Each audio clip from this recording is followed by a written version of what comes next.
Ready to craft a mouth-watering pizza illustration that's good enough to eat, at least visually.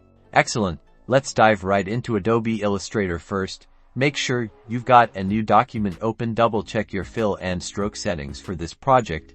It's handy to have no fill white box with a red line through it and a black outline next. Let's grab the ellipse tool. We are going to be creating the pizza base. Click and drag to make a roughly circular base. Adjust the size as suits your needs. Now, with the ellipse tool still selected, we're going to create some imperfectness. Access the effects menu, select distort and transform, and then choose pucker and bloat. A small window pops up. Play around with the slider until your pizza base gets slightly uneven, mimicking a hand-tossed crust. Click OK to apply this effect. Let's create the base's color. Select the pizza base, then select the fill option and choose your base color, something that looks like a pizza dough. Now you can add the sauce. Select the ellipse tool again, and over the pizza base draw another circle. Choose a saturated red color for the sauce in the fill setting.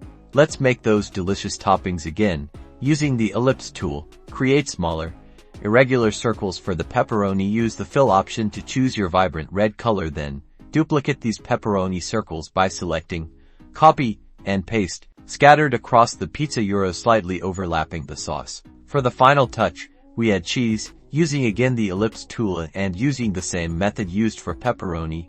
Make a rough circle shape. Select a creamy yellow and place throughout the drawing. With just simple shapes and color fills, your pizza illustration is complete. You can further customize it too.